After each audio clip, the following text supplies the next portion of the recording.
DeWalt, this thing sucks. I don't like it. I bought it, thought we'd try it. She's disappointed me already. Sorry about that, guys. I was just kind of feeling frisky this morning. Good morning, cowboys and cowgirls of America. Thanks for joining me here on the Puddins Fabrication Shop. I know several of y'all have been curious. Is the stout water tight? Is there a pond in there? And the answer is not quite. But that's mainly because these seals are harder than a rock. Today, as you can see, we are back on our Toyota stout, guys. Hopefully the last big push here on the main channel. And we're gonna have this thing very close to being done. She should be done. Now, as you see, it already looks very different from the last time you've seen it if you did not watch my last second channel video. And that's because yesterday, to get a jump on this for Slick, who's about to buff her out for us, I got out here and spent a good 6 to 7 hours scrubbing primer off this bed. It looks something like this.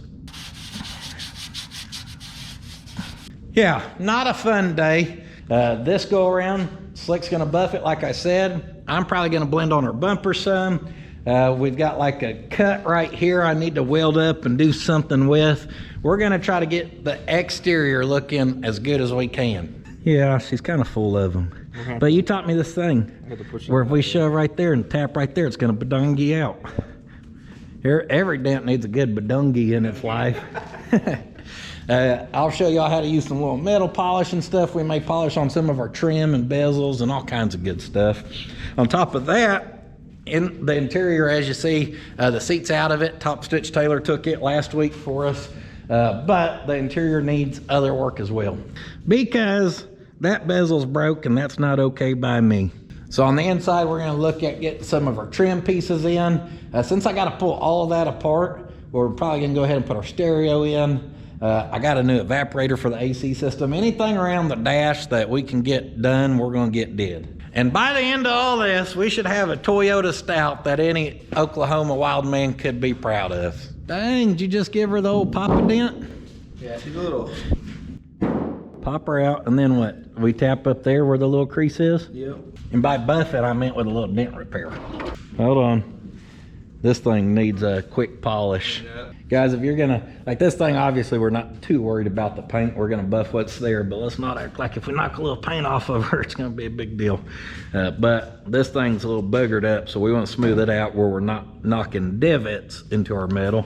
Little 80 grit on a DA will take care of that. Quick little port and polish. Where'd you push out at? There. That's where you want me to tap? No. Yeah, on the eyebrow up here where it's tall. Here we go. Right there. Yeah, tap, just barely tap on that. This is how you do proper prep for a buff. It's better. Step 1, get the oil cans out. Step 2, put a shirt on. Ta-da! And Slick gave her a couple more taps, and this thing was kind of caved in, and not so much now. She's gonna be a solid 15 footer. We may even get her to 10 foot. Now in a different second channel video, Slick popped by here last week just to be able to give this a quick little buff right here. Can you see the shine? If he polishes that and I polish the metal, what are you gonna do, Theo? Here we go.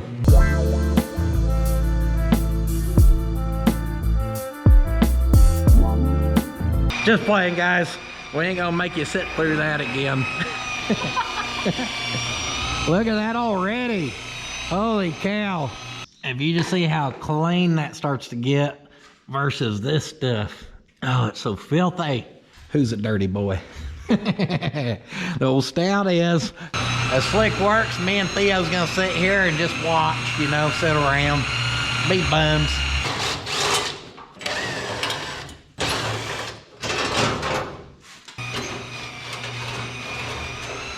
Slick does it. I'm gonna look at touching up our bezels, emblems, anything that's supposed to be a little shiny.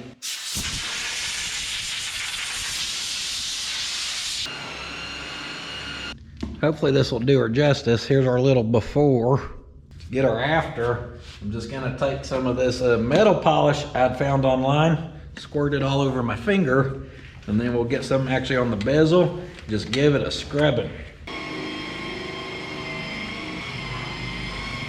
You know what they say, if it's green, it's mean. Nobody says that. Finish scrubbing that down. Now we'll take a dry little thingy, the bobber, and as you go around and polish that stuff off, can y'all see the difference? See how shiny that is now? That's just by hand. What if we use a pad on the DA? Well, if we did that, we could get real buck nasty with it, but obviously I don't think it's required because that baby's shining. Woo-hoo!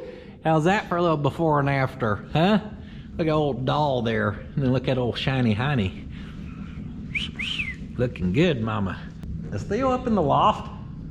What you doing up there? This stuff works very good, especially for our little makeovers we're always doing, just polishing turds more or less. That little bottle. Don't hurt her feelings. She ain't mad at me. She could still be in North Dakota with Mortsky, you know. He'd probably just put a bunch of stuck engines in the back or broke starters. But guys, this stuff works great. The amount of shine you're gonna get using this on it as well. Woo! Aggressive enough to cut some crap off, but not, you know, not aggressive enough to make her look bad or all scratched up or anything. Oh yes. Yeah, there's another layer of shine to that indeedy. Put your sunglasses on. See, like that little piece right there, that didn't want to scrub off there. But with that steel wool, she don't give her a choice. She just takes it off there. She takes what's hers. See guys, now that little crap that was stuck there, she gone. Put a little bit of our compound on our steel wool, and even these little retaining rings for our headlights, guys. It don't take much time, but we can do a quick little go around like that, and it'll clean it. Me and Slick was just talking about how when all these little details start to add up, it makes something like this look really good. We get a little shine on that, the bezels or emblems, these lenses I have that are new, the paint comes to life, and the truck obviously looks the same, but it looks so different when it's just got a nice little pop to it. Theo's gonna get in there on it, give her a little sniff. Hey, don't be eating that, goofball. Kind of interesting. That Toyota used to be filled up with something. A little bit of paint left in the A. If you plan on scrubbing primer off one day and then polish and trim the next, don't plan on having a shoulder left on you. Or fingerprints. Yeah, they gonna be gone. You stand up there, you're supposed to have the cowboy hat on.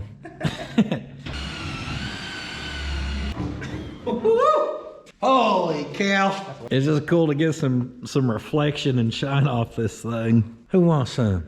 Door handles one a little bit? Huh? You know, a little dabble of shine back in your life? I'm gonna shine on these guys. You don't have to have a metal polish per se. Any polish you can get is gonna help you out. And in a minute, I'm even gonna try polishing this one out, just using a glass cleaner and steel wool. So I can show you that more than anything, you need some elbow grease in your life and you can really shine up something. Oh yeah, she did want some shine back in her life, indeedy. You ain't gotta get that re-chromed. Oh no, that's Pop County re-chrome. She done. We needed that camera going a minute ago. I remembered I bought these little buffing pads for a Rolock. I've never used them. So I told Slick, I said, I'm about to get buck nasty on this door handle. That thing really is like fresh chrome now. Crazy.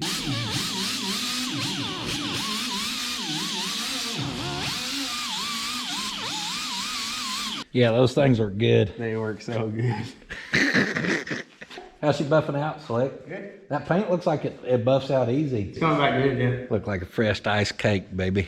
As y'all may have seen, that kind of sucks. That glass is missing out of our mirror. Now, I'd ordered 2 for the, what do you call it? Fire turd. So let's see what this one looks like. I mean, that's a cool mirror. So as long as we can mount it in a way where it covers that stuff, where it don't put no extra holes, we may just run this baby right here.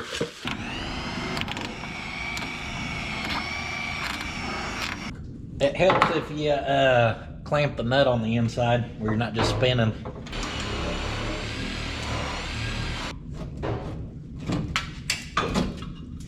I laid our ruler here and put us a straight line. I like the angle this old one was on here. Couple little pilot holes.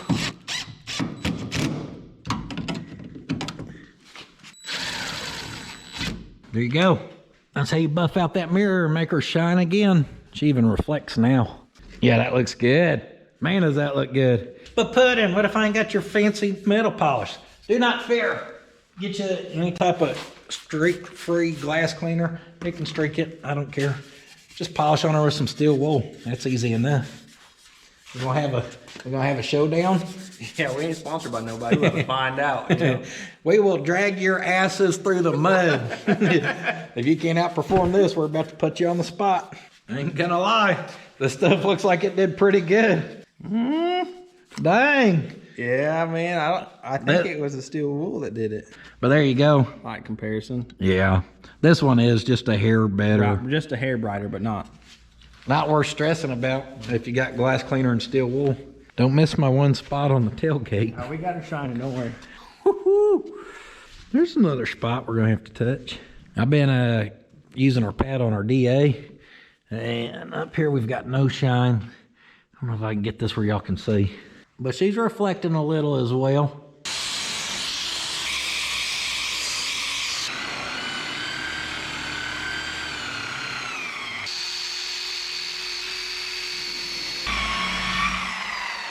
Buffing the rust. She's about ready for another washing. We're gonna have to wash off the compound, especially like where it flings it into the rust. That's just gonna be hard to get out. Our little emblem here, I'm gonna try tapping it, see what happens. Boom, that was peeling up off there about 3/8 of an inch. Now it flows with the dent, perfect. We're gonna put a little fuel in her. I don't know how this thing's still running. Like it's literally running on fumes. There you go, make her chug it. Get her clean again.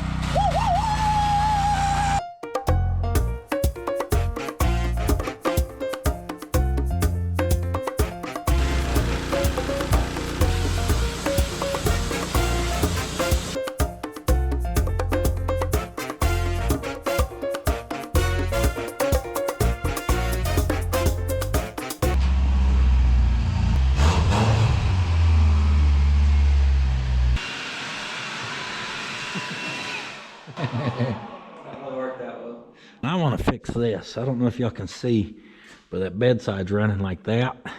We can straighten that out by taking a little out of this support rod, and or we may need to reach up here. Oh, there it is. See that?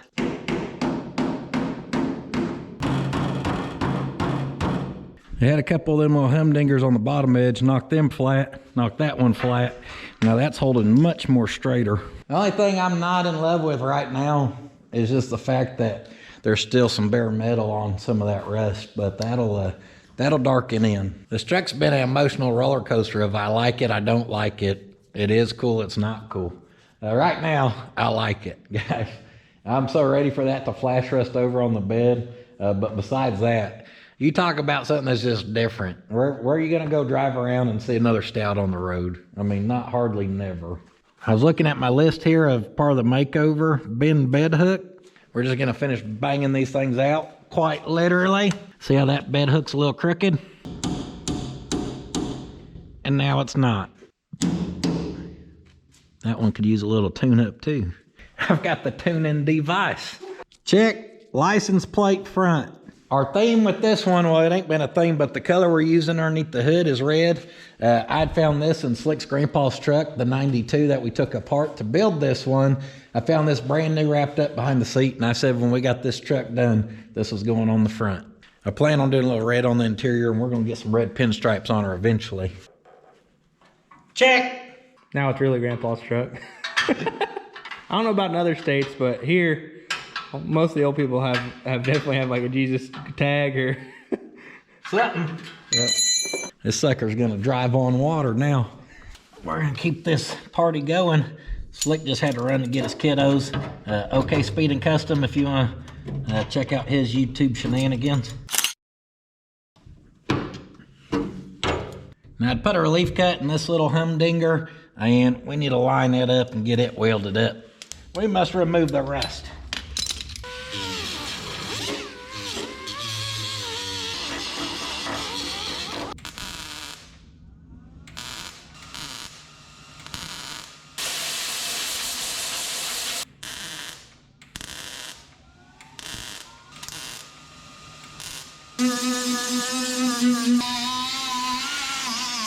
Now y'all see why I cut it right in that rust patch, so we can blend it and not worry about it. Well, that kind of smooth out. I thought we may use our paint here to touch up that fender. I ain't used this stuff in a while.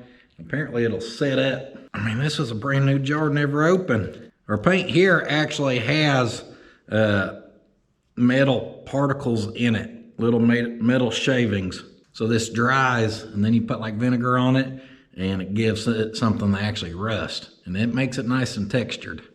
So we're gonna get our finest of paint brushes here, and actually okay with that being textured because this was kind of heavy rust, and we want it to look like heavy rust again, where we kind of had to sand some of that over that.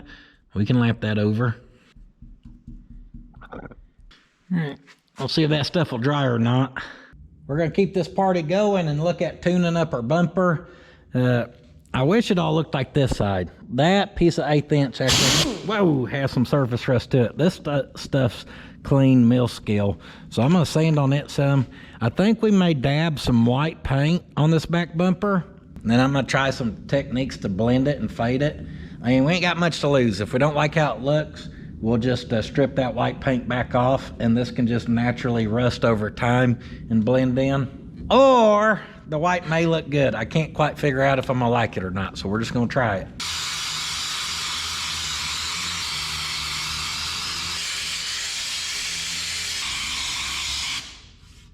That old paint shaker deluxe when they do a little shimmy shaking.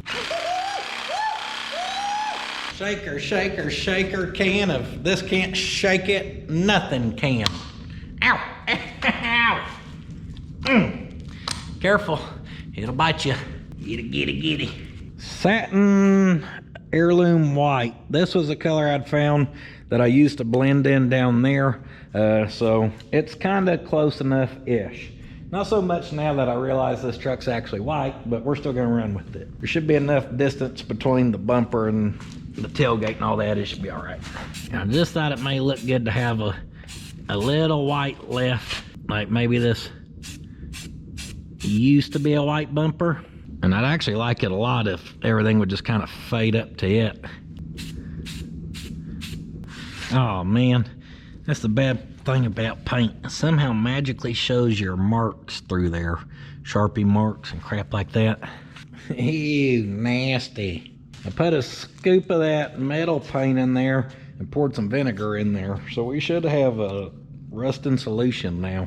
And I don't know if this is gonna work. I kind of tried it on our Datsun a while back, and it ate up the squeezer pumper thingy really quick. Come on, baby, get you a pump. Go on, give you a spray. Give her a spray. Oh man, can't even get a single spray out of her.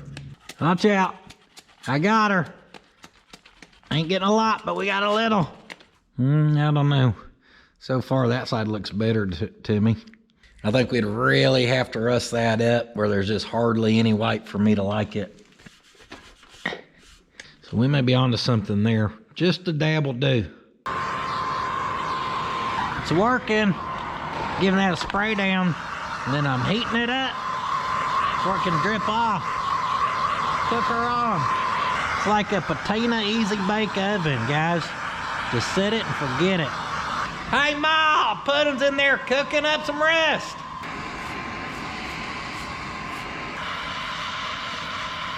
This is working pretty good, guys. This side already looks a lot rustier than what it did when I started. And I do think I like that little bit of white mixed in on there. Yeah, that actually matches this side pretty decent now as far as the kind of tone and the feel of it. Definitely don't look so mill scale and fresh fresh metal, so we're doing good there. You can also see here where I've been cooking it. Look how dark that gets versus like this stuff over here. One fresh batch of rice coming right up. I've spent entirely too long sitting here with a torch and this spray and just working this bumper until it's pretty uniform. I added more white on this side too, but I'm not gonna do much more than this. I don't know what would happen if we were to like pressure wash this, because technically this stuff is just drying to our metal surface and it's rusting, but it's not really bonded. But I think as long as we don't pressure wash it off and we just leave it like that for a little bit, it'll definitely speed up actually rusting that thing. So I'm not sure how big of a difference y'all can tell versus when I started, but I think it's looking good.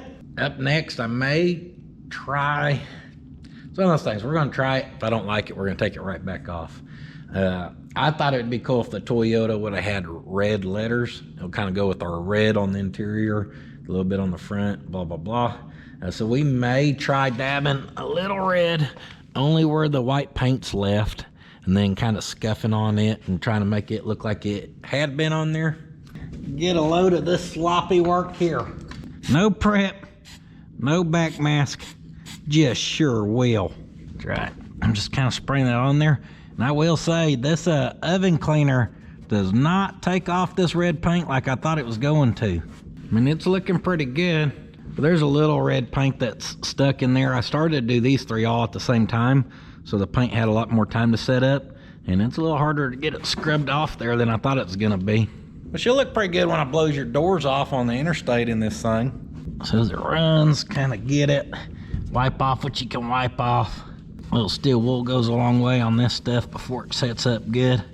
Working my way up to the edge about like so, and then you can wipe away that mess.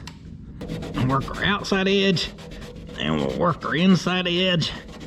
Then down there at the ends, just do a little feather, about like that. Just kind of run it over. It'll chunk some of it off there and kind of make it look like it's been like that. Their ends blended just out here in the middle. Kind of scratch on her and take off a chunk or two. Not trying to do too much. I like it just like that right there. One final wipe down and bow to Sensei. The back of this thing is done. I whooped it. I think the back of this truck looks 10 times better than what it used to look. Up here, I had put another layer on that and it's rusting over. That's looking good. And obviously, we've got the whole truck looking good, guys. A day's worth of elbow grease there. Thanks to Slick for helping buff her out. Now, really, all we need is this bed to kind of flash rust again where I'd scrubbed off some of the rust. And other than that, she's going to look like a damn, at least a 13 out of 10. Guys, that's our makeover for the day. It's pert near the end of the day. We've got her looking amazing. And tomorrow, I think we're going to move towards the inside. So stick around. Don't go away. Good morning, folks. Got some good news today, especially for old Slick Fitty. We had some ice come through, so there's ice on everything. That means Slick's Love can finally do a burnout. That's good news. Other good news is Puddins Patina in a bottle did a really good job. I think we're going to move on to the interior design. I'm like damn Joanna Gaines. For this room, I was thinking a more mid-century feel with a warm, vibrant color. Chip comes through. I like kicking down walls. All right, inside, we got some stuff to do.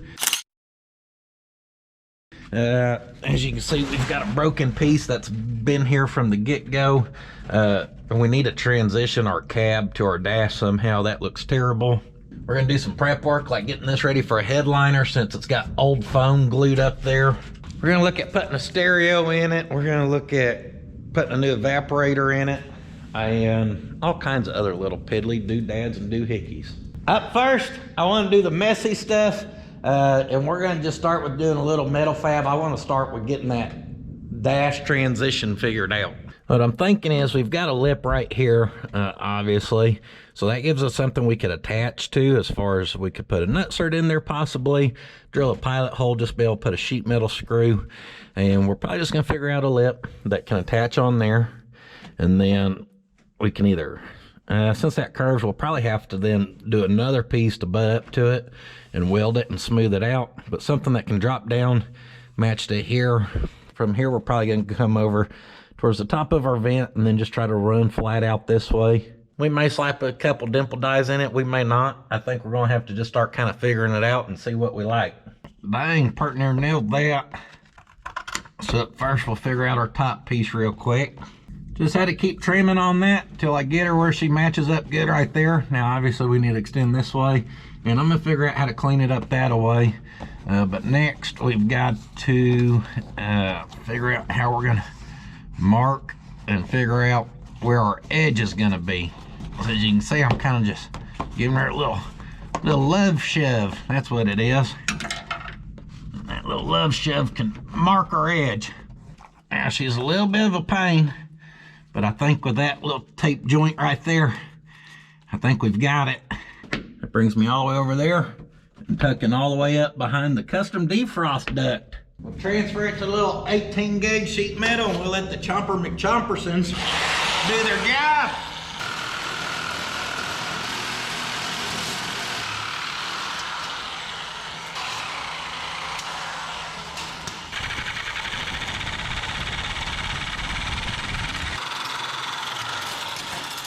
There are times in my life where I really wish I've had a bandsaw. This was one of them.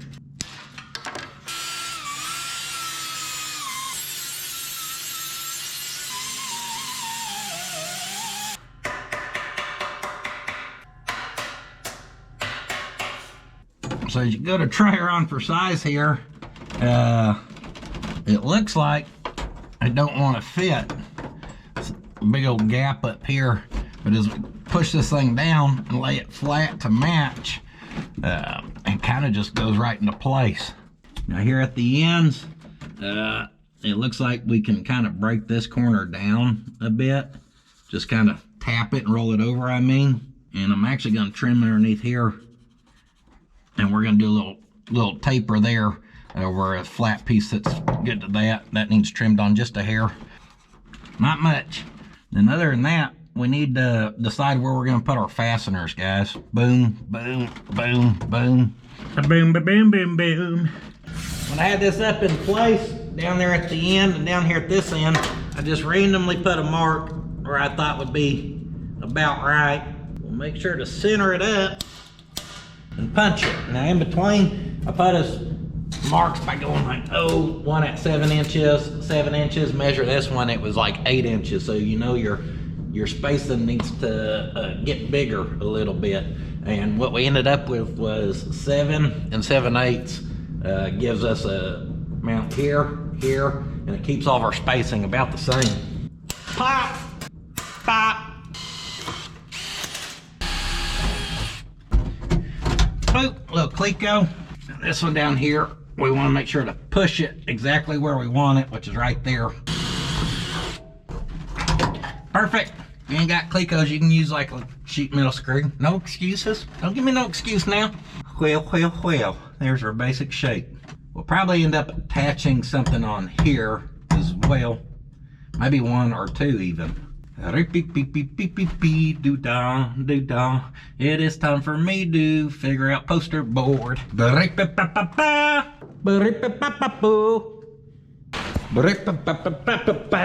gonna get you. Got your rope.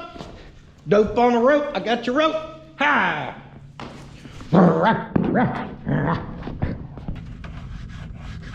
Sharp edges are our friend. Looking like a good little arts and crafts session. Matching super close up here, right here where we transition. I'm gonna have to fill that up over to here, and I'll have to clean this up some. But I'm just gonna let that kind of dip off like that. That'll look a bit better than a big old gap.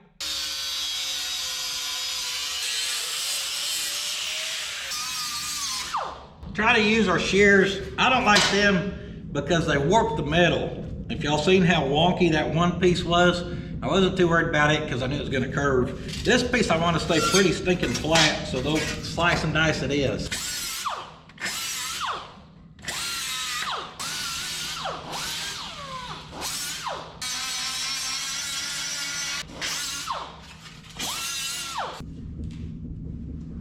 Got a sheet metal brake right here.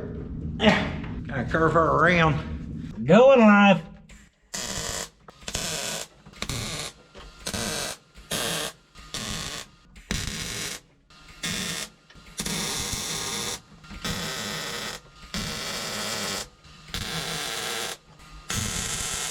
Tacked in some of these edges. That was taller, but it's okay. I just more or less tacked it on the back side. We can weld it on the bottom side, grind that down, weld her up. It's gonna work. Once we get this out, we may be able to tap this down a little bit where that gap matches a little bit better. It don't look bad either way, so I'm really not too worried about it. Weld her up, grind her out.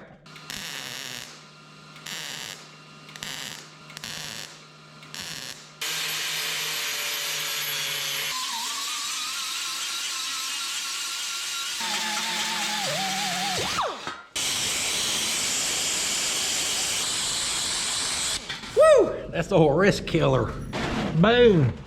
Got her clay coat back into place. Now I was considering dimple dyeing this because I dimple dyed her other pieces that tie it all together. However, with this one, she's a little different because with the seat in here, we're gonna kind of be sitting not quite eye level, but I'm afraid if we put a bunch of holes in this, you're gonna see all the ugly crap behind there. If we wanted to see all the ugly crap behind there, we probably wouldn't be covering it up, would we? Slick just said, if you dimple dye it, you'll be able to see down into it. That's what I said, Slick. We can spruce her up a hair, I think. We'll have to check these little crater makers. What's a crater maker, you ask? Well, that's this little guy. It's a little dimple for a fastener. See how it just did that? And now we got a place for a screw to sit and look fancy. Woo-hoo!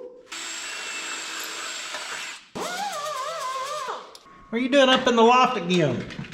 Huh? What you doing up there? Hanging out? You got some friends up there? Check it out, guys. Just makes it look like you care a little bit.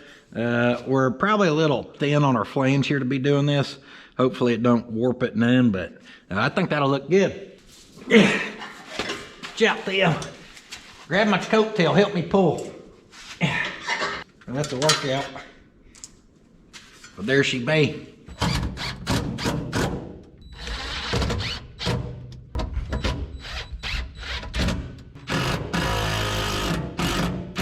Check our results there, or check our fit overall, I mean.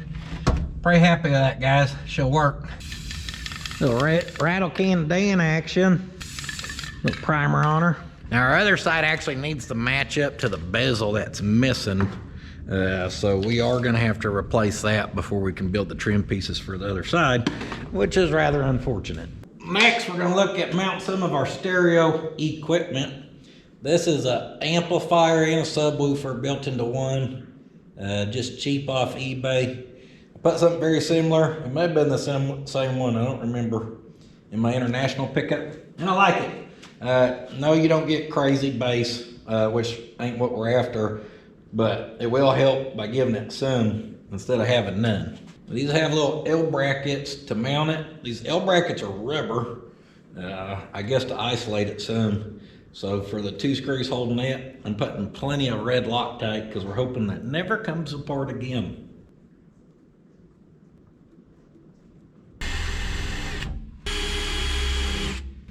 I don't have the seat here, so we don't know if it'll actually mount underneath the seat. So I'm just gonna mount her to the back wall. Yeah, little 1/4 nut cert. I drilled these mounts over here out to 1/4 inch.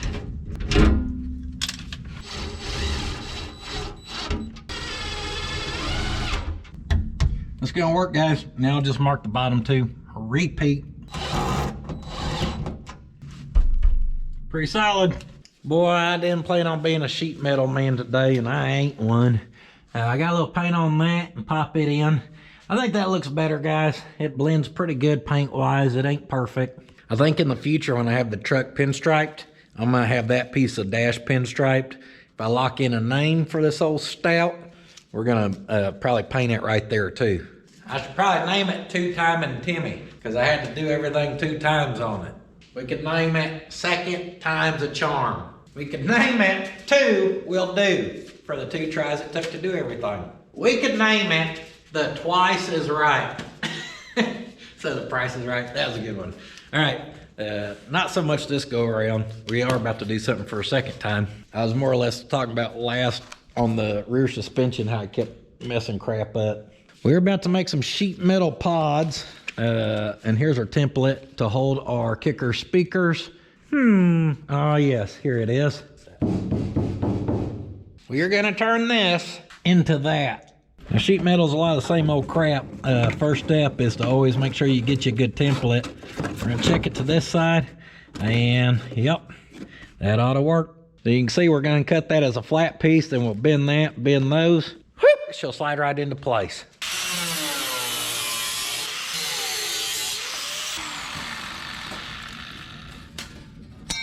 Keep your little cutoff wheels that are about worn out for doing circles like that. Then we can use our little carbide. Clean right up to it. It'll do it. We'll clean right up to it. Yeah. Y'all need me to cut something with cutoff wheel? I can cut it. Yeah. Just can't change it. Woo! That one had all the torque on it.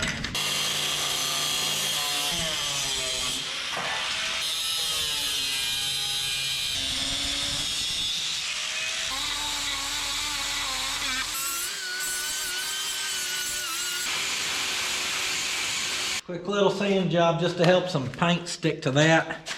Now we're going to that side. So this flange has to come forward, those gotta go backwards. Trying a different combo this time. Last time I broke the front lip, and then I couldn't fit these in here. So this time I'm gonna break this, and then we'll figure out how to do the rear, or this other lip.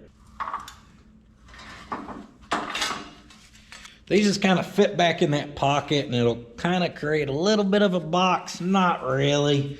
I don't know why I put them on there. I'm trying to sound smarter than I is. This is the move here.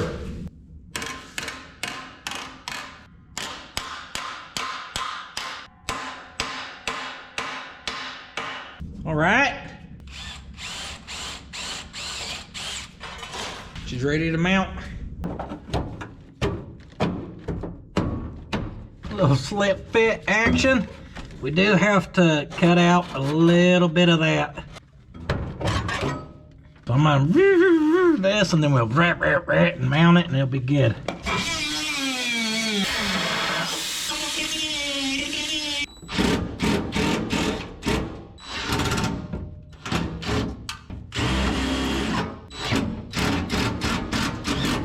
Now it may look a little goofy, but I don't care. I run oversized screws up in here. Spin that sucker, and it'll just kind of strip out some of that plastic. Put them big Berthas on this unit. She's gonna be bumping so hard, ba-boom, ba-boom, ba-boom, boom, boom, beating down the block. We gotta have the heavy duty screws.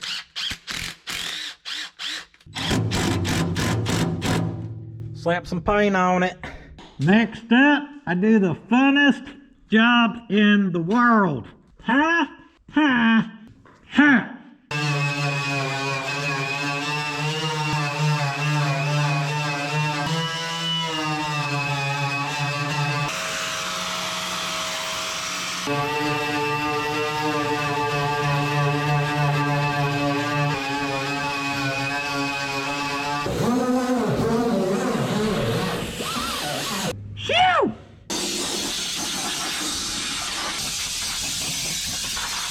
Time for a little suckety.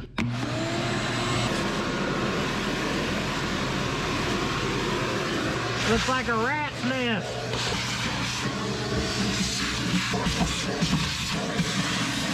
Today we're doing all the fun jobs. Theo's gonna get in there and give me a paw.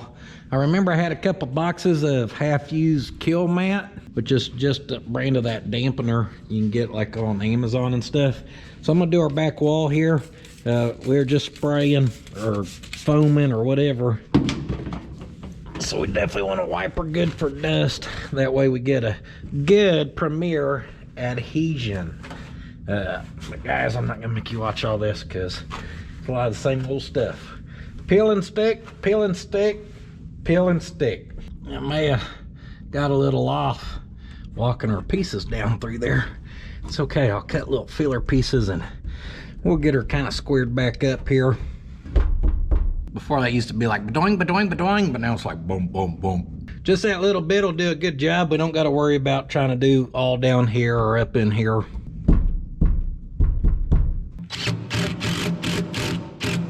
Speakers are in, ready to wire. As we drive this thing and she vibrates some and starts working, eventually these may come loose, but all we have to do is lean the seat forward and tighten them up every once in a while.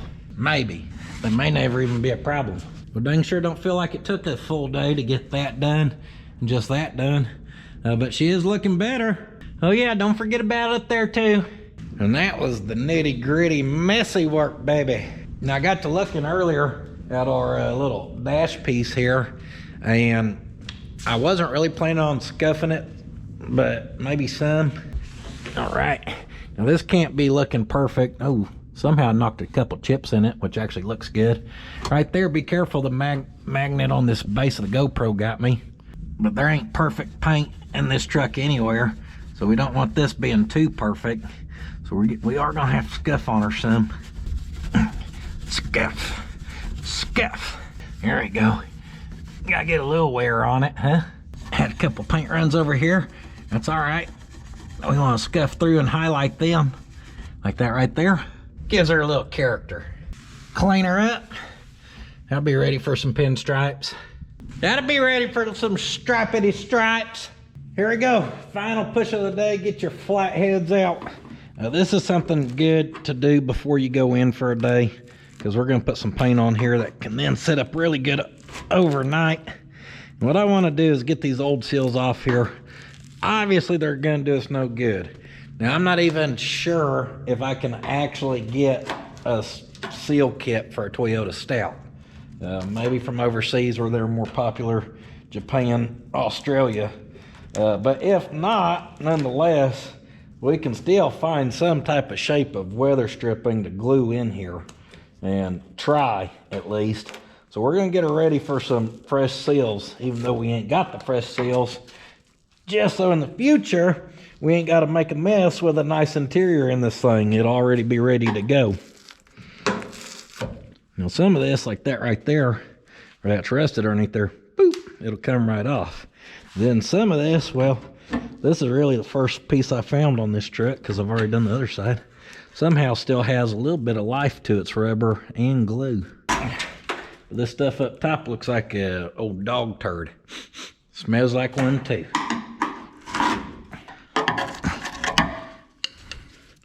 Peel off what you can, scrape out what you can. Then you gotta get you a wire wheel.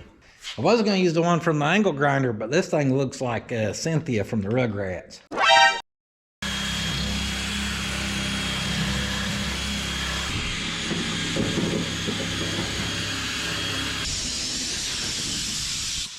Now these have another seal down here, but on this side, the seal's actually soft and full intact, so we're gonna leave that. We'll spray a little brake clean on it, and then we'll wipe her out real good with a rag. For this, we want to make sure our paint's shook up nice. Now for this truck, y'all know we ain't getting too picky. I found this paint that just matches this color super duper close in rattle can. If you did not have a color that was super duper close, take something, find you a paint supply place that can color match it. A lot of those places that can color match, they can put it in a rattle can. Yeah, it costs you like 20 something bucks a can, but for some little project like this, I think it's worth it. Sometimes you get lucky and some Rust-Oleum from the Lowe's matches good too. Now I'm just gonna dust this in here, and it can feather this way some, which will help it blend, which is why I was kind of wire wheeling on that too, where it'll scratch her up a little bit. I'm just trying to get good paint down in there with decent adhesion, where when we go to put new seals on this, we've got something good to glue to. And look how nice that looks. No, it ain't perfect, but just kind of feathering it this way, that looks 10 times better. When you open the door and this stuff's all touched up and it matches and looks good, it just I don't know. It helps a ton, guys. Some of these details in a patina build is what makes a good one and a bad one. Can't just take a rusty turd and get it going and be like, yeah, I done built me a patina car. Just playing. You can do whatever the hell you want. Don't worry about a little overspray. You already got a rag here and some brake clean. So put some of that on there. I've got some on our dash. That'll get that all off. Little tune up here on the bottom side. And I'll say that is looking pretty good. Clean up our drip reel.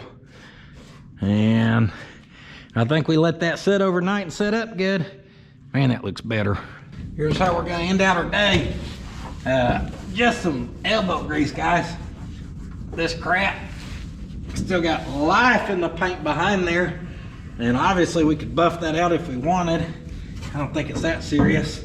But look right there what a little scrubbing does on this thing. Probably ain't been washed in 4 decades. I mean, imagine how nice this would clean up if we were actually using a cleaner, something for this. I just seen that glass cleaner close, so I grabbed it. Look how much better this is gonna look now, just when we open up these doors. Woo-hoo-hoo. She's basically a show truck at this point. Jeez Louise. This is all looking so good. I put a little more paint actually on our rockers where I tied all that together on the dimple die area. And we are gonna call that a day, guys. According to my list here, it's time to tear into that dash. Not looking forward to it. Let's get after it. Tearing into dashes is just one of them jobs that I think it takes a special person to be excited about. Step 1, how do I even get this out of here? See a Phillips down there. See what appears to be a 10 mil there. There's the evaporator box. We are working our way towards it. I'm gonna get some speakers in here, and we gotta get into all this. Done.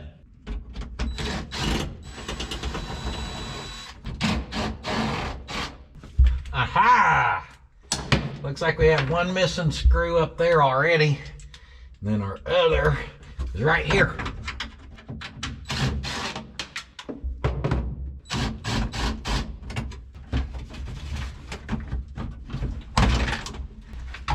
Well, that's good and bad. I 100% just broke that clip that's supposed to stay on there to hold that in.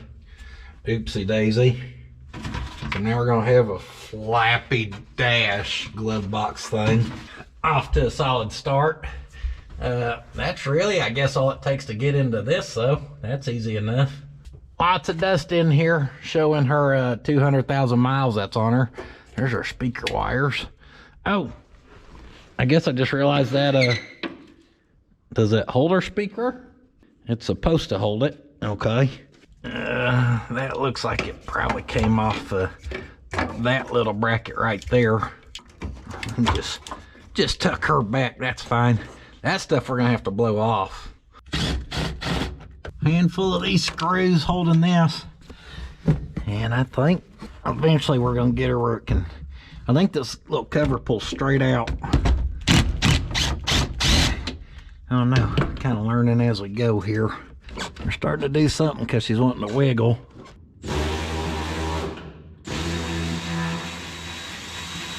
To be able to pull that box out, our hard lines right here are all clamped and mounted. They're gonna have to be able to go that way. Just playing. Fooled you once again. I seen these little rubber kind of isolator sleeves, or foam, not rubber. Either way, I was like, oh, I bet there's a joint underneath there. And sure enough, there he is. Now unclamping this one is still gonna help us move that out of the way. Give us access to old biggin down here. Yeah, old biggin's a little rusty. So I was thinking this might be hard.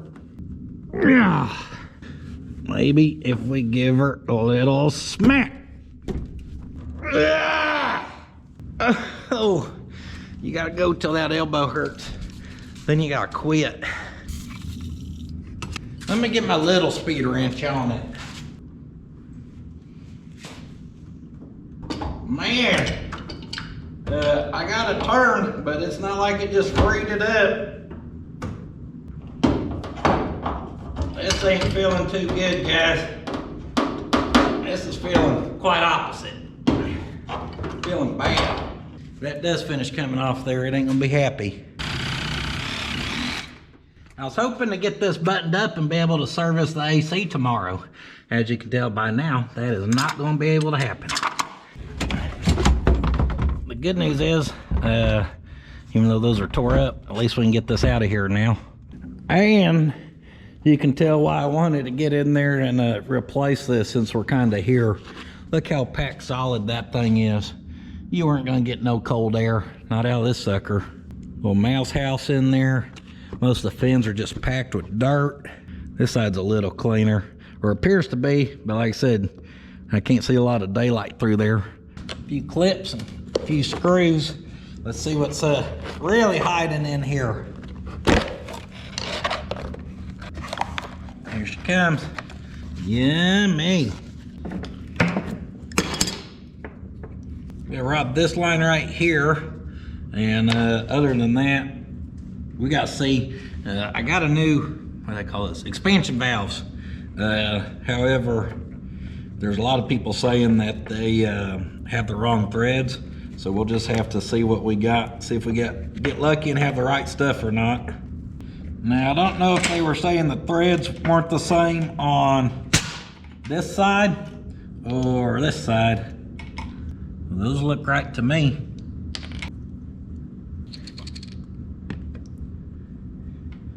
A little looby-dooby on our O-rings. I don't think I've ever installed an expansion valve that I can think of. That's going to hit that, so we're going to have to bend this up like that, just a hair. Just a hair. There we go. That one fits.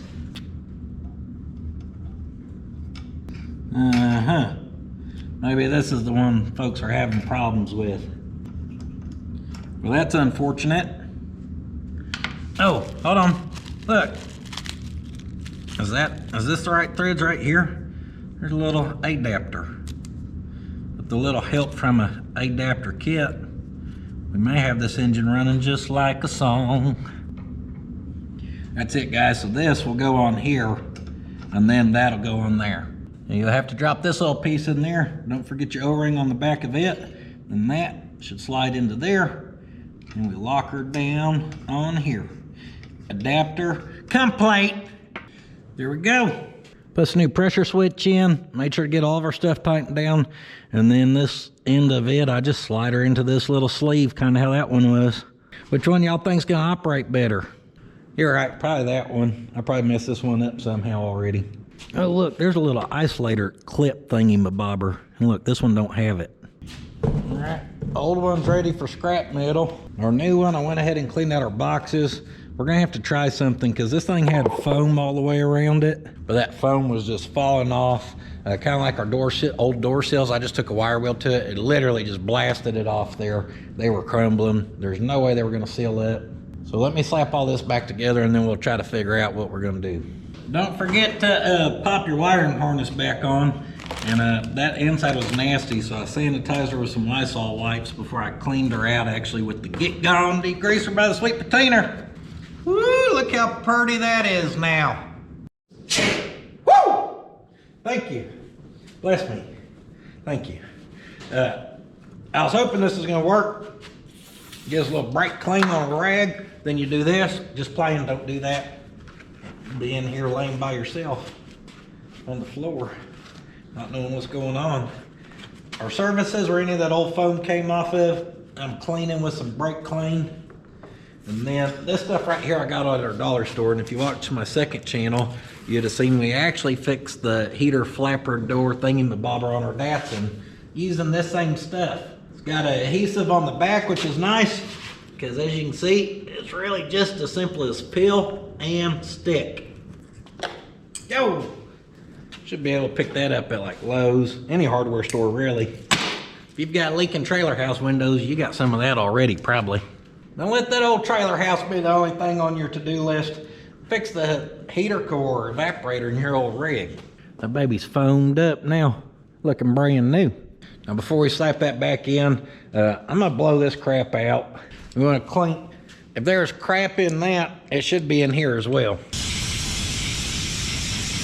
As you can see, this thing slid right into place, guys, beautifully. And our foam seemed to do a good job. I think we just helped this a ton. T-U-N, ton. Button that all up, got our evaporator back in, pulled this little metal clip off the plastic clip that I'd broken it. And I got my old friend JB weld out, and we're trying to put that back together. So we're gonna let that sit there throughout the day. Now, I guess we start on this side and start working our way over.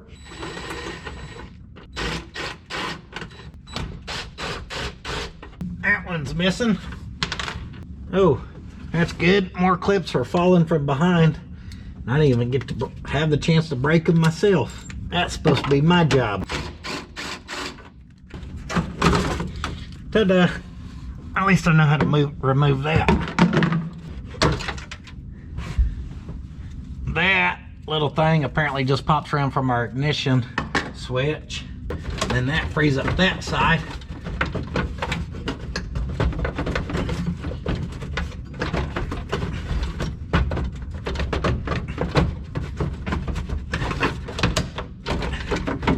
Why ain't that coming out there? I feel like this has more of these clips that I'm gonna get to break off, huh?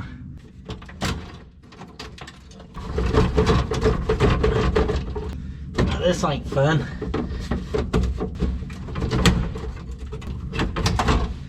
Man, Toyotas are stupid. I wonder if it'll help if we take out all the hardware. Pudding is stupid. Yeah, that may help. Unfortunately, someone had already broken the tabs off of our little doohickey here. With that out the way, what's left of this bezel is practically falling apart. That was not supposed to come off as a single piece. I think this was supposed to come with all of that. There we go. There we go. Gonna play a little nice, huh? At least we didn't break that. Just that. I don't even know if I'm doing us any good at this point, or just breaking stuff. I believe that's the rest of the pieces, plural, of our bezel. I'm hoping in this box right here we have what we need. Now that bezel, no one repops, so I got lucky and found one on eBay. And I'm really hoping this is exactly what we need.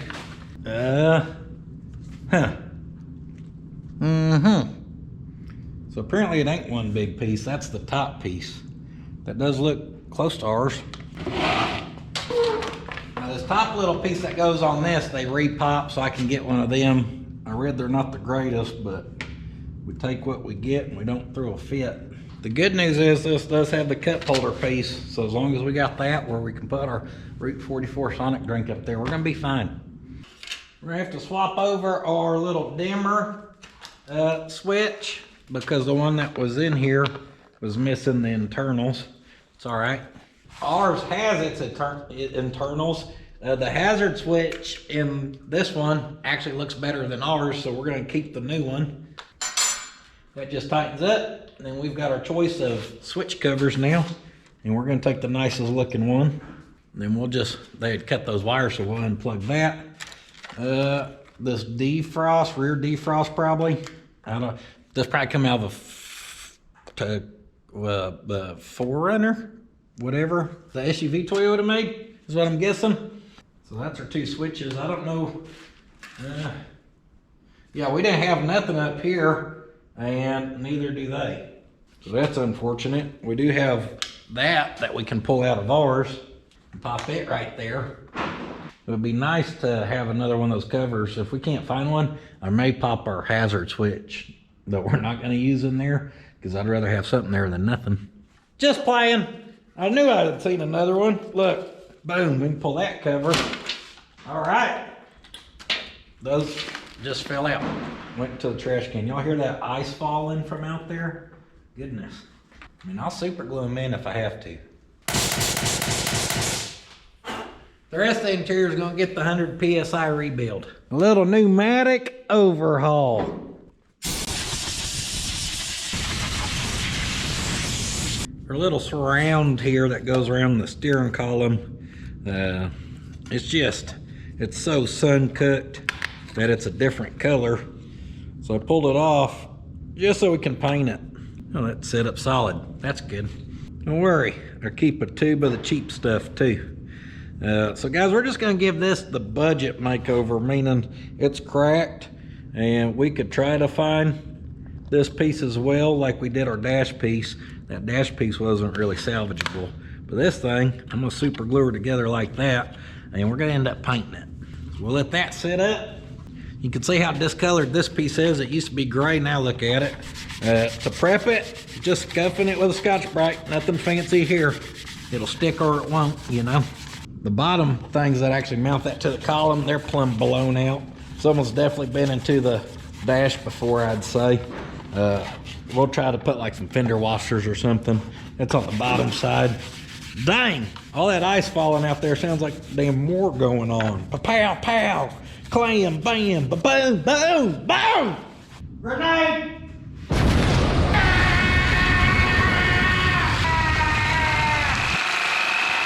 Original cast iron gray finish. That's what I could find in my paint cabinet. So that's what color we're gonna get. Right there, I scuffed our super glue down, and that's about the amount of prep work she's gonna get. It should look nicer than our stuff that's turned brown for us.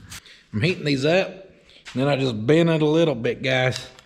Trying to make these little things retain. I really don't want to glue them in. I was just being silly earlier. I'm a silly guy. Come on, you stupid torch! Don't make me tell you twice, sir. You gotta say it again, you're gonna know it. So we just concentrate our heat down there towards the bottom and give her a little push. Probably makes it brittle, and we're gonna snap it now. Boop! There we go, that's better. That's gonna hold. I can get it out of there if I need to, so that's perfect. Now we've got all kinds of good stuff going on our budget makeover. I just cleaned up the speedo gauge bezel area, but we're gonna see if this little polish puts a little more sheen to her. Can y'all see how dirty it is right there? That's all little scratches and stuff on there. And then look over here. Woo! Oh, we're not done there. That's looking good. Yeah.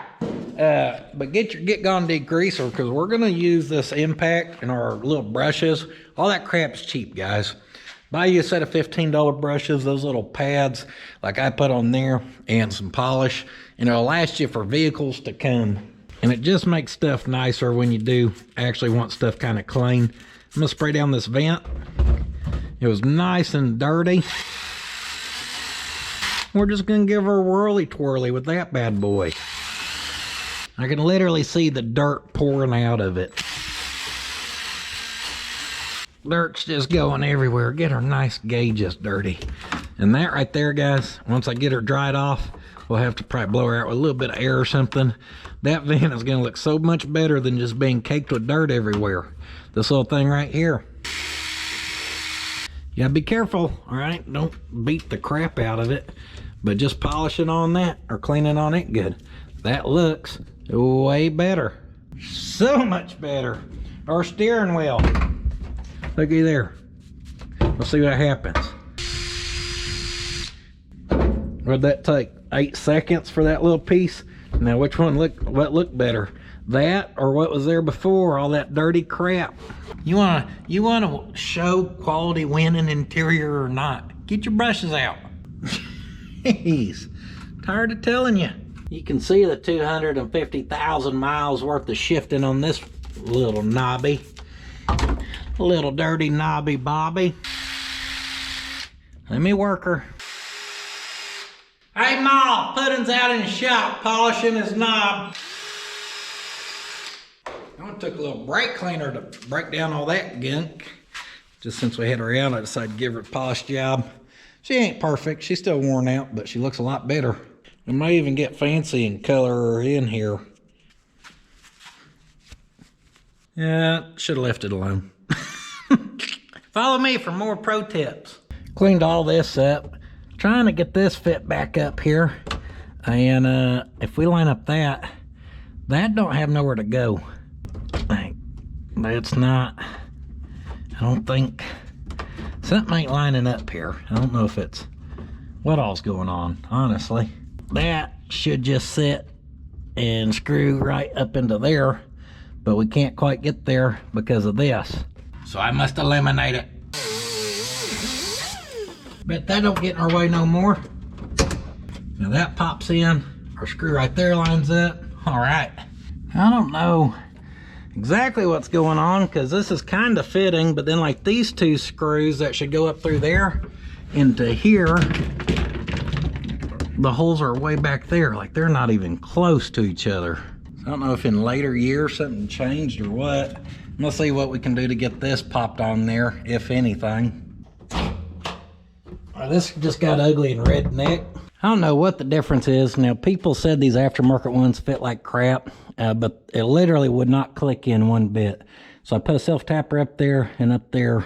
And obviously we'll get some little flathead like screws that don't stick out so bad. I had to put one right here as well, which on that won't look so bad. It's more up there that looks terrible. However, that as a whole looks a lot better than the broken trim piece and bezel we used to have up in there. So a win's a win. I remembered I had some of them little interior screws, so I put one right there. And that don't look bad. These other ones, when I try to put them in up there, it's pulling all this crap to uneven heights. So I'm gonna leave the self-tappers, and we're just gonna have to make a little pad to sit up here somehow. Either right up here, it can droop over and come here. Meh, we'll figure it out. I want to keep going back together, but obviously before we do that, we need to get our stereo swapped out, and that's a lot more work than what it sounds. Step one, pull the old. Dang, we're gonna ditch the auto reverse deck? Genuine Toyota cassette player? I guarantee you this thing's played some George Strait. That drops her.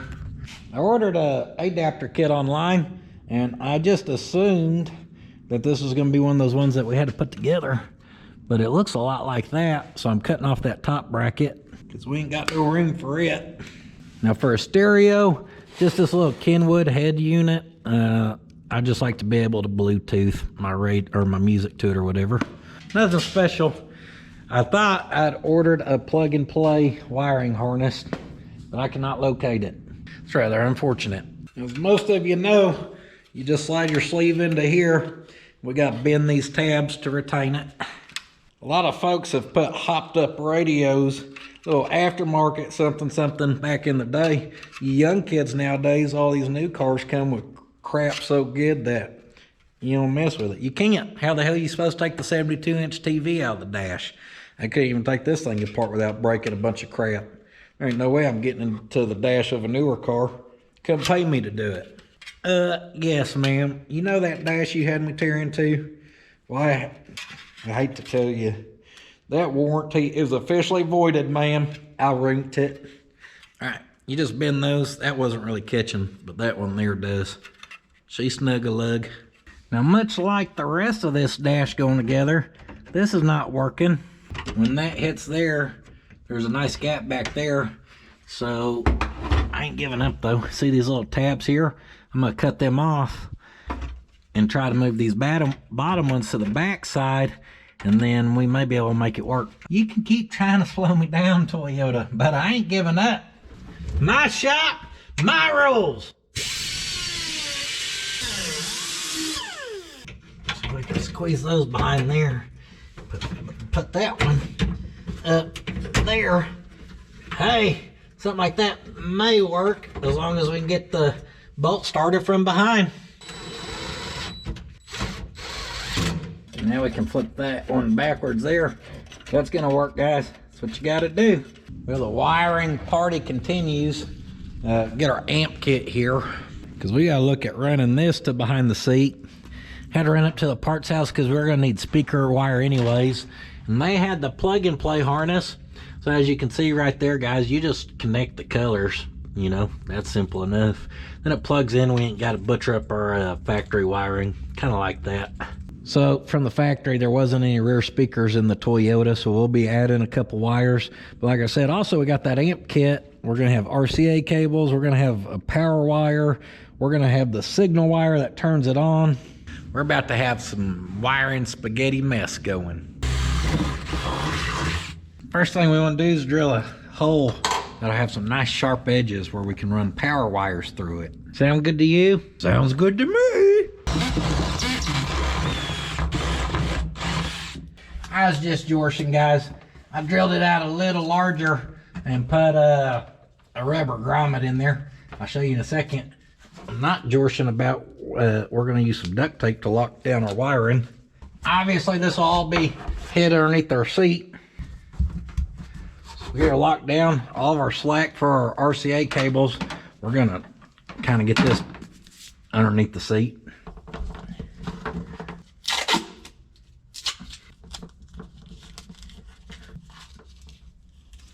I'm just gonna leave that for now. I doubt our carpet comes up underneath here, but I'm not sure. There you go. Now you can see our grommet. I'm just trying to keep that low to the ground. We're gonna tape it along this little corner right in there. Just work our way towards the front. Now back here, our speaker wire, I just used tape and I taped it up underneath here, and then I just popped about these holes down at the end. Here at Puddins Fab Shop, we believe in only the finest of installation tools, especially when it comes to sound systems. Like duct tape. Get her taped all the way up to there. Looks a little goofy, but it's better than wires just being everywhere. Now, our remote wire, we just run it up to the blue one on our harness as well. Give her a little crimpy. A little crimpy crimp. Oh, snappy. I think we've got her kind of buttoned up here. Oh, no, we don't. We got our rear speakers to wire in as well. Yep. Gas it. Guys, I used to love doing stuff like stereos and crap like that. I can't. Just not a fan anymore. I don't know. I used to love it. Now I'm like, oh man, I gotta do one. I had more fun changing the evaporator. What's wrong with me? Some of our wires turned out different lengths. It's all right. You wrap it up hard enough, it'll disappear. Professional. Get our speakers done up, leaving plenty of slack where we can just tuck that wiring back here in the corner. May even slap a little piece of tape on it to keep it from tapping around in there. That'll work. Went ahead and put our new ends on our dash speakers as well. Now we're going to look at putting a good ground on this sucker. And by good ground, we're just using what came with this kit. I like good grounds and I cannot lie. In the back here, there's a hole. So we're just going to give that hole a little waller and nut sert it.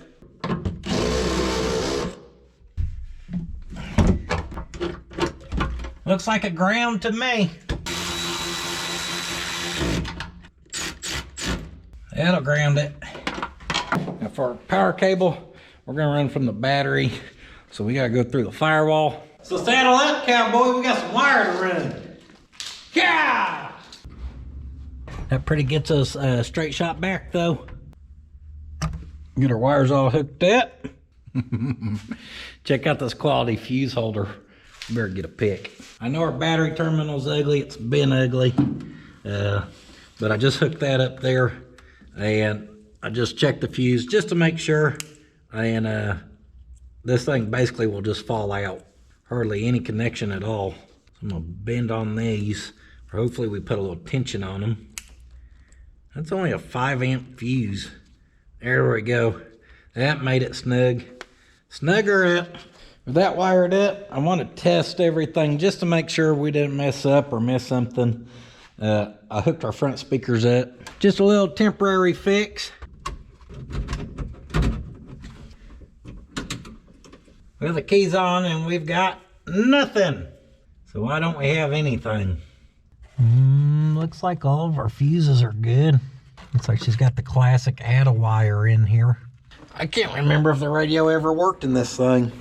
Got our meter set up. We'll check our yellow and get nothing. Check our red, we get 10.5. The battery's weak. The key got left on yesterday. The yellow is your constant 12 volts and the red should be key. So why ain't she getting a constant 12? But she ain't playing. Only other fuses I know of are the ones underneath the hood. I seen right there dome light. Well, I know a dome is usually a constant 12. So I pulled that one and looky there. So we are just assuming this is tied into that as well. Hey yo, we got some little action going now, don't we? He said, you don't have to call me Mister. The whole world calls me high. Yeah! My heart be gone crazy.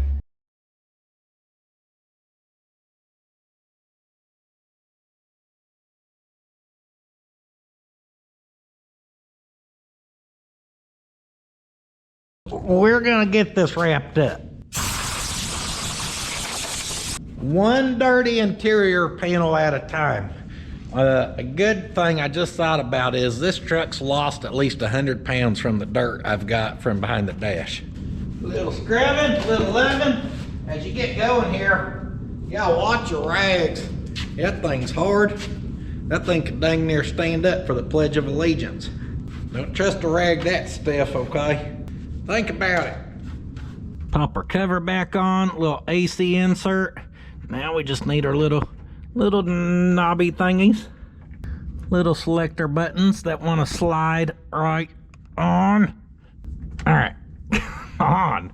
I mean, just this whole thing's gonna fight me. That should just slide in there, right? Am I doing it wrong? No, it should just go boom and just pop right on like it wants to be on there. Go to your home, you stupid knob. Stupid knob, huh? Well, it certainly helps if you index those correctly. Now we're missing one, but do not fear, I am certain it will show up at some point. Boy, here's about the most luck we've had in a minute. Our little things here are gonna allow us to actually mount our speakers into this. So these are slotted, as you can see. So I'm gonna drop the weight down on this bottom screw. That's because when we put this up in the dash, that's the way gravity's gonna wanna take it. So we'll get the weight on that one as it don't tighten up, perfect. And then this top one, we can tighten it down just to lock it in. And dang it, I was wanting to use these pan heads since that is slotted, but they are too small of a screw. Might have to find something bigger. Hopefully this ain't the part where we break it. Yeah, that's what's gonna happen if we put that down in there. That's gonna break. Desperate times call for desperate measures. Feeling pretty desperate right now. So we're gonna drop a little piece of speaker wire in there. Don't mind me, okay? If you ain't got proper size screw and you don't feel like leaving, you just gotta make do with what you got. Oh, nice and tight. Ain't stupid if it works, guys. That hopefully never has to come out of there, and I guarantee it ain't gonna fall out. Those things are snugged up good.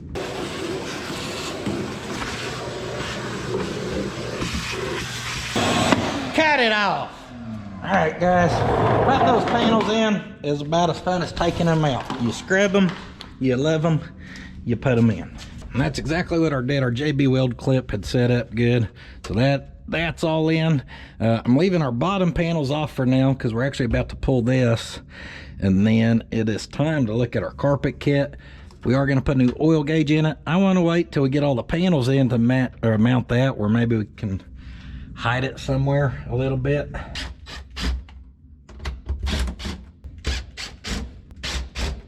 Do the shifter boot scoop boogie. Dang, there's a shifter boot. And underneath that, there's a shifter boot. Toyotas come with a pair of boots. Pulling that because some of our original mat and stuff was tucked up underneath that, so we want to clean that up. And then I don't know if our new carpet will overlap into there, but if so, that'll be out of our way.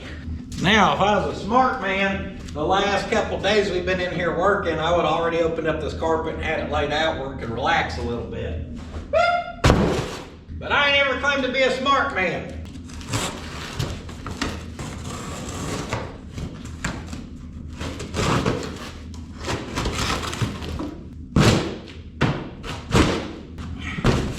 Oh yeah, this was a bad idea. That stuff's frozen solid in here.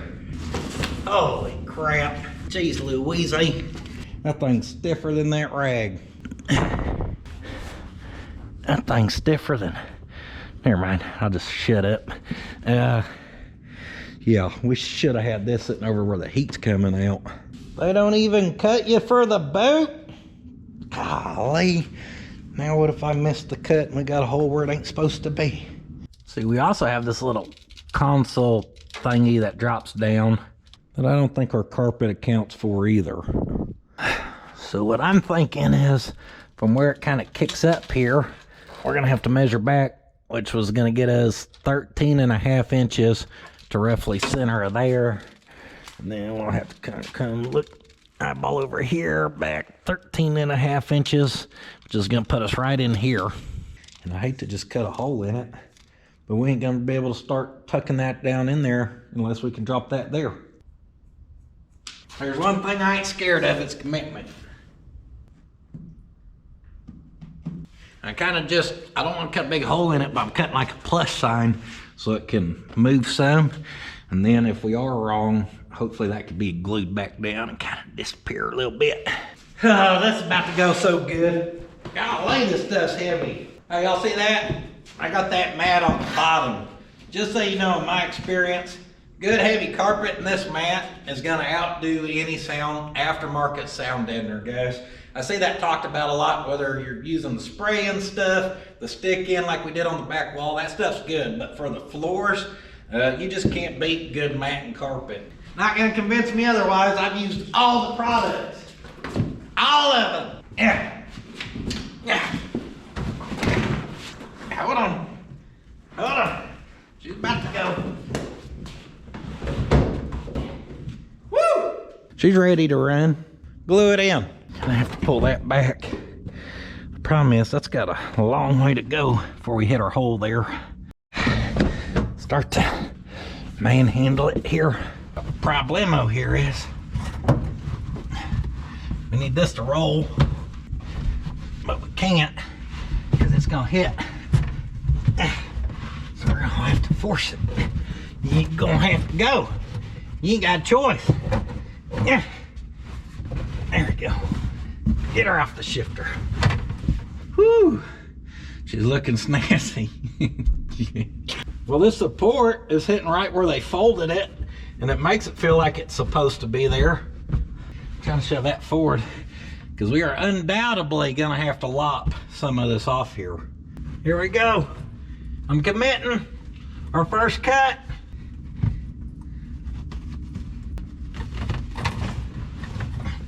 Woo! She's trying to lay down.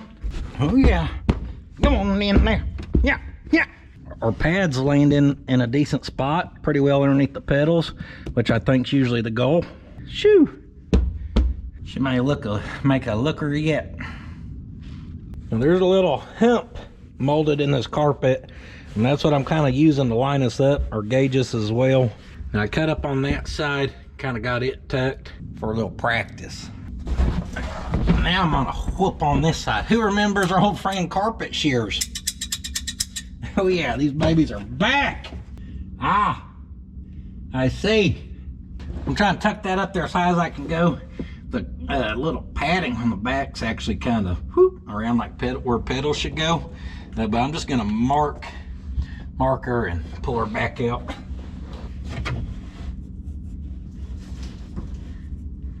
So molded carpet make a man of you. Got me busting a sweat up in here. That's our steering shaft. We're going around right there.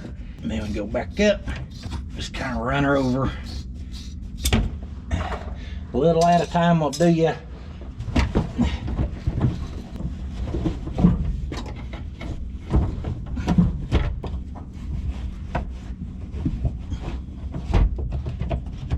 Just cutting off that little bit actually got us pretty good. As far as flowing and going, I got a little tuning up to do in this corner right here. It's looking like an old wrinkly pig. Can't have her looking like a pig when she's supposed to look like a heifer, huh, Betsy? Trimmed out a little more. I don't know if y'all can tell or not, but right there I put a relief cut from up there down. There's just entirely too much material in that corner. Instead of having that bunching up behind my gas pedal when I'm trying to do a pop wheelie, I'd rather just have a little cut there that most folks won't ever even see or you can't tell. And we've got plenty of good room for our gas pedal. And over here, we gotta do one of these numbers where we slowly cut her out. You better let old Top Stitch Taylor know I'm coming for his job. Watch out. Old Puddin's doing custom carpet. No, thanks. He can have it.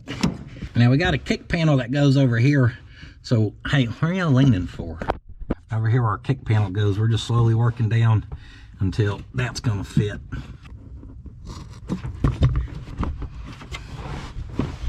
Couple little relief cuts. And now we need to look at our transition down here. If y'all remember when I fabricated these rockers with these little dimple die pieces, I broke an edge right there. Well, that was so we had somewhere to tuck carpet underneath. So we want to lay our carpet over this, and we're looking to mark it about right in here, like that. Then if we come down here and we mark it again, then in theory, we should be able to take a straight edge and connect the dots. And that should be an area that can tuck up underneath there. And it'll start to lay this down more where we can finish tuning her out, guys. Trim her a little farther back where we can start the process. My goal is to get it tucked underneath there. And then I try to smack it flat like that. And it shoves it over. And that's looking pretty good. Look how well that holds that. That's all matching really good. Holy cow. I didn't mean to do that cow joke. This does have tension on it, but before we worry about that, let's just try kicking our kick panel on and see if it covers it. Ow! He almost had it. Oh, here he comes. That is definitely giving us tension on our kick panel, but that covers it. If we had our nut on there to hold that, that area would look just fine. Well, that's supposed to be pulled in a little more. There we go. Ka! I think we're going to call that GUD good enough.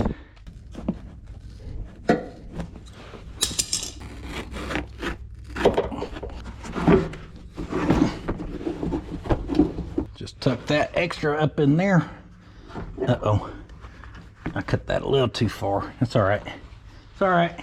My first mistake in life won't be my last.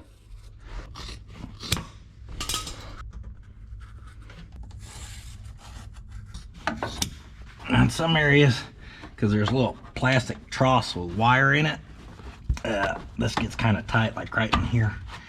But the rest of this should just pop right into place. And on this side over here, to tuck some of that carpet underneath that lip, I was using our door panel tools. Just something where you can give her a little shoving. Just get her worked in there real nice and deep like. Get her on in there. Get on in there.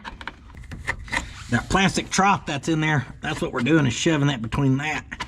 And really that's gonna lock it and help it hold into place, I think.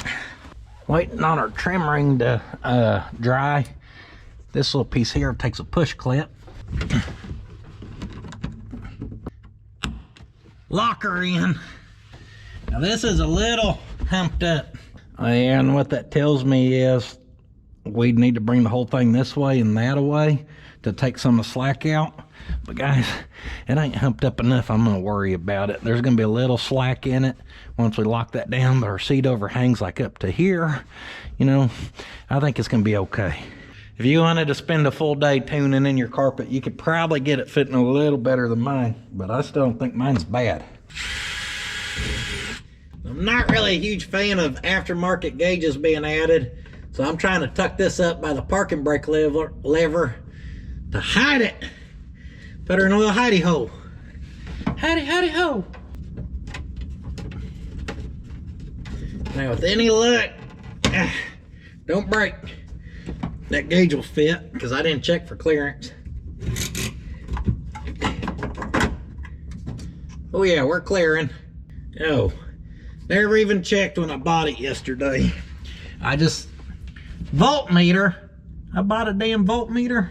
I need to get an oil gauge. Well, when we get the proper gauge, I think it'll fit. Now for these with carpet, better have you a pick tool and some patience. I got our front two started.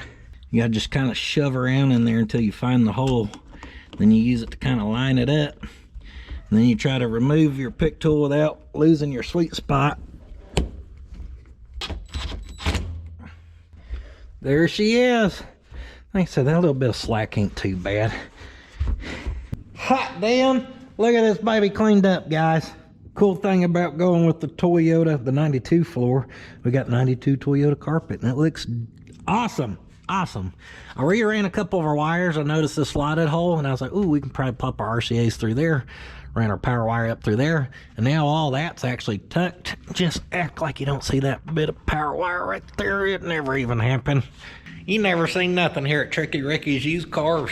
We gotta get the seat from Taylor. He's doing some door panels because we're throwing a little Mexican blanket in the mix. And the interior's looking pretty sharp. So we're, as far as like headliner doors and seats, we're gonna get some assistance from Top Stitch. So next up, now that we have this piece on here, we can figure out a trim piece, and we're gonna keep this one super simple.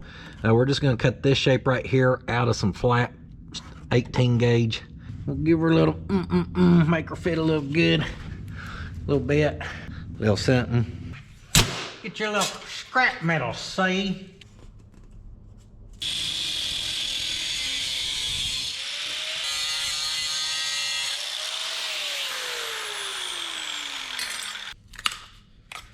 Little cut-off wheel for a little hack attack.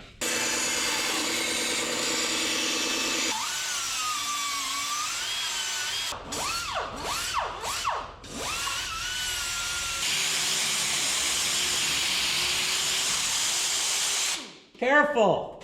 You do not want to accidentally sand your truck and make it rust.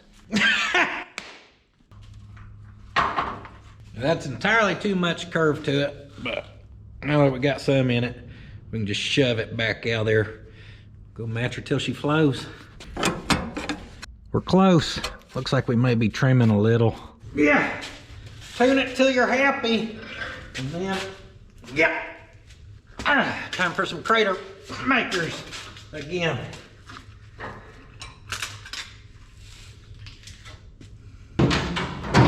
We ain't had to sweep out a bed in a minute.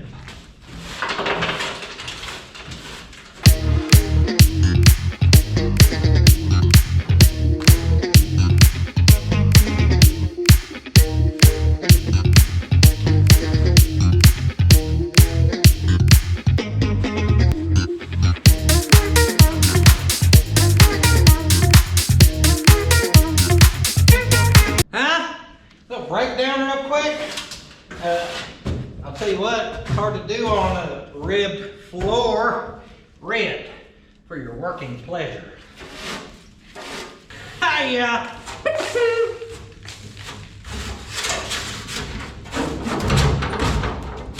Now she still needs a pressure washing. That's way better.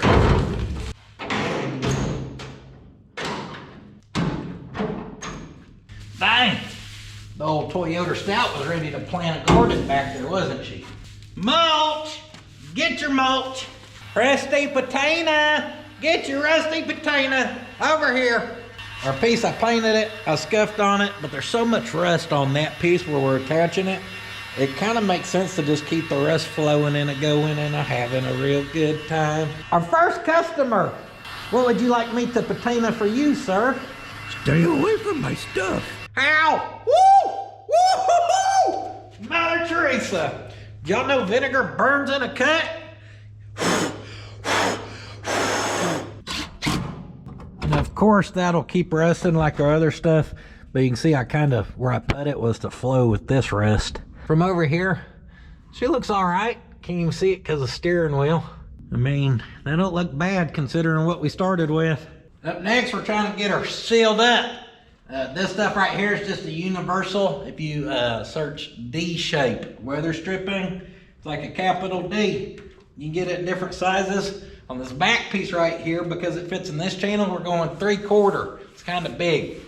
No messy glues required because this has 3M two-sided stickiness on it. You just peel her and make sure to shove it where it gets flat back there. And that's all it takes, guys. Now you see why I wanted those cleaned and painted and everything else, where we could put this on here. Piece down there, piece on the front. Peace be with you, my friends. All right, let's see if she shuts. She shuts, that's a good sign. If it's way too much, you won't get it shut, I promise you. It's 48.5. Got a center mark. But for what, pudding? Yeah, I didn't think we'd have a makeover video without a sticker, did you? I like this truck so much, we're gonna put 3 stickers on it. Our little theme of red continues with the first ever red puddins.fab.shop sticker. Huh, that almost looks orangish red. I wanted like this red. It's gonna work for now. Yeah, those look like totally different colors. Dang it! Well, sticker can't even work out right for me. Got us a gauge though when I was out and about. Much better. Good hidden location. Guys, that's about as far as we can make it right now. Let's get her loaded up.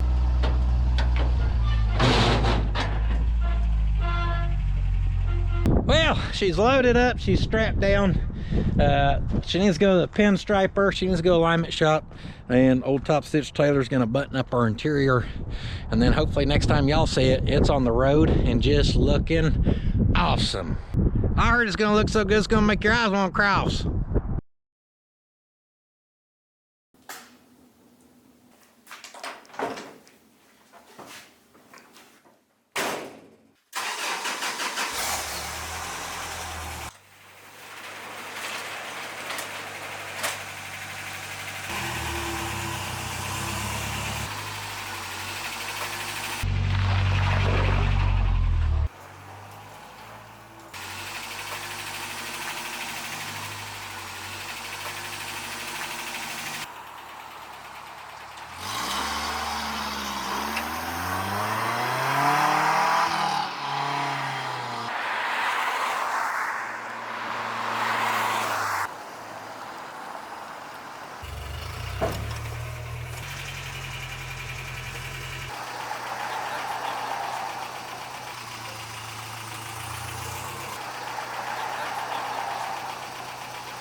This just in, by unanimous vote, the world's worst way to build a vehicle is none other than a body swap. Why in the world would anyone combine a perfectly operating late model vehicle with an old vehicle and ruin not one but 2 vehicles just like that? And making headlines for the top news of the day is the Toyota Stout was voted the #1 worst vehicle of all time. It's truly a horrible vehicle. I don't know why anyone would own one. Patina is out, paint is back in. Nothing says I'm lazy, I'm broke, and just don't care. Quite like leaving rust on your vehicle and calling it patina. Armor Bangers sausage is now available 2 for $1 at Piggly Wiggly or anywhere potted meat products are sold. You're listening to Dirthead Dave at WA-EZE. We got the wax on stacks and want to let you know that mini trucks are whack. No personality? No problem. Try patina today. YouTubers suck.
summer pudding.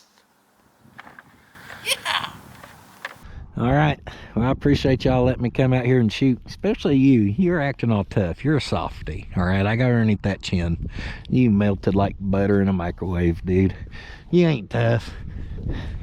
Got your emo here. 'Cause tonight will be the night that I will fall for you. I hope you enjoyed that little short film of the stout.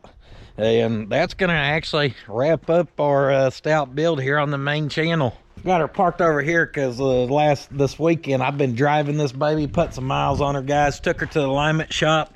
They got her front end aligned, and the beautiful thing about that, the little bit of rubbing we were still having, they fixed 90% of it with the alignment just from that not being cambered in. Pushing out that little bit gave us a ton of more clearance.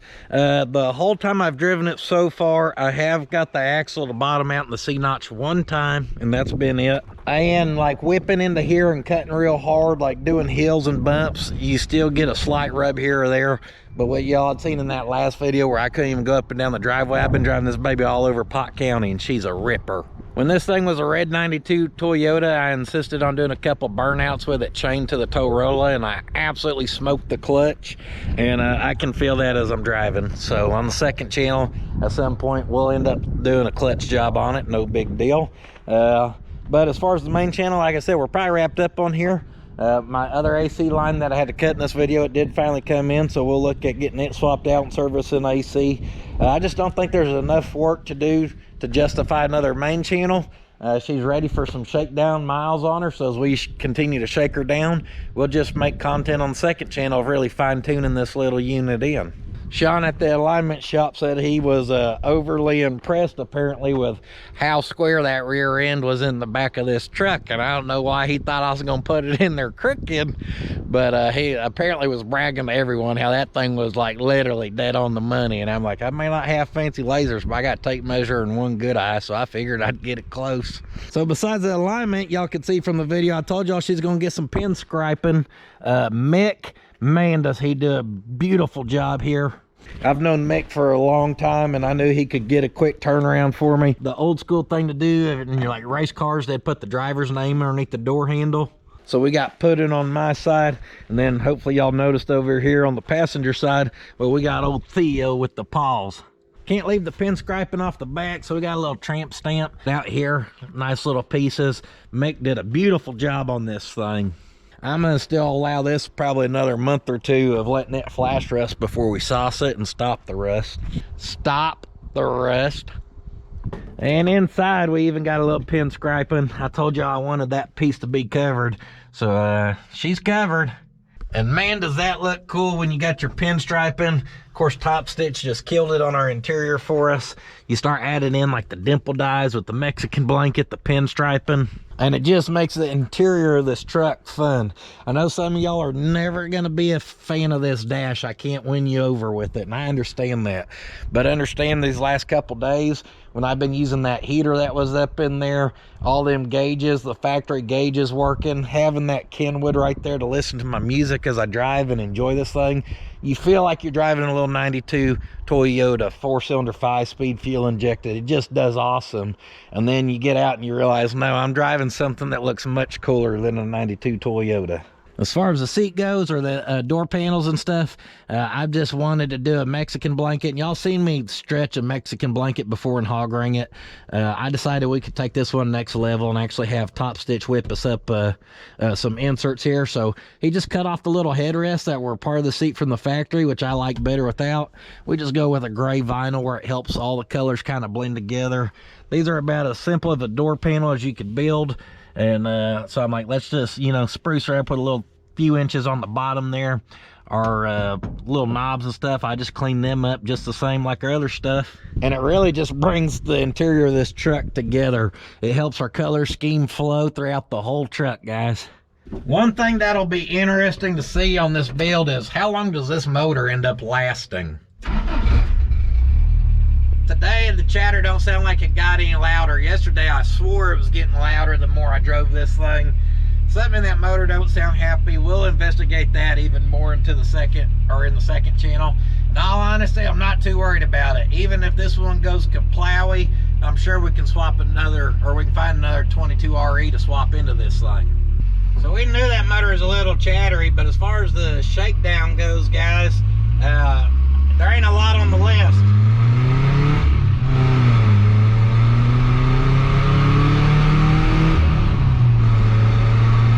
Now, she's a great driver, guys, and I know the truck is low, but man, does it ride amazing. You gotta remember that we lowered the front with drop spindles and drop arms, so the torsion bars are still nice and tight, so the front end rides good. I thought if it rode bad, we may like think about coilovers for the front in the future, but as good as this thing drives and rides, it hasn't even crossed my mind again. Of course, we built the rear suspension, so y'all already know she just rides superb. Runs good, shifts good, stops good. It's just a great little driving truck, guys, all the way around. Driving with the radio going was really enjoyable. That universal door strip I tried. Well, in some areas it matches really good, and then in other areas not so much. Overall, I'd say it's doing about a 80% job, which is a lot better than what it had, I guess. No real surprise there, though. When you start building oddball stuff, and you got one of the 4,000 trucks they ever sold here in the US, then, you know, you're gonna have to figure some stuff out and make it work. But all of our gauges work. One of the very other few things I noticed, I think our thermostat is stuck open because it is taking this baby a while to warm up. So overall, guys, I think we built us one hell of a little budget-friendly mini truck. That's one hell of a little driver, guys, and just fun to drive. And even Hot Rod likes this truck. She's seen how the inside is, and she said she's down to ride with this. Oh, as I push in that clutch, I got too much carpet behind the clutch pedal. So you really got to stomp on that thing because I'm fighting carpet. So I need to do a little trim job there. That'll make you miss a shift, you know what I mean? Don't want to be missing gears. Oh yeah, see the little speed demon?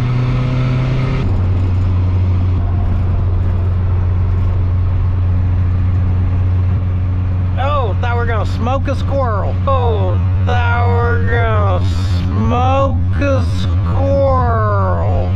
Oh, Bessie don't let any other animals get in her way. The last thing I can think to mention, I do plan on throwing the seat belts back in here, another second channel adventure, and we'll probably change up the exhaust. I threw this on here temporarily back in the day, and it's just a little too loud, too drony in here. Nobody wants to listen to that. And oh yeah, I didn't know if y'all seen, but it does have a headliner in it too. Hubba hubba. Uh-oh, just come whipping back up. Here comes Hot Rod. She likes this truck, guys. Y'all can already tell how much better this is doing as far as not rubbing and everything like that. One other notable mention I'd give on this truck is she really don't need a fourth gear or fifth gear. I don't know what kind of gearing Toyota put in this thing, but it will run 95 no problem in fifth gear and 70, 75 in fourth gear, like quite comfortably. It'd actually be fun to find a little bit lower gear for this thing. But that's very small potatoes, guys. So that's it on this build. Appreciate y'all watching.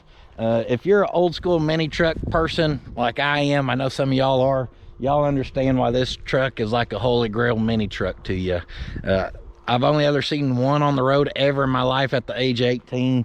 With only 4,000 of them made. If you're an old school mini truck guy, getting your hands on a Toyota Stout's awesome. So it's kind of like last year we got the Model A build finished, which y'all knew was a long time dream of mine. This dream was older than me ever building a Model A. I wanted one of these from my early mini truck days.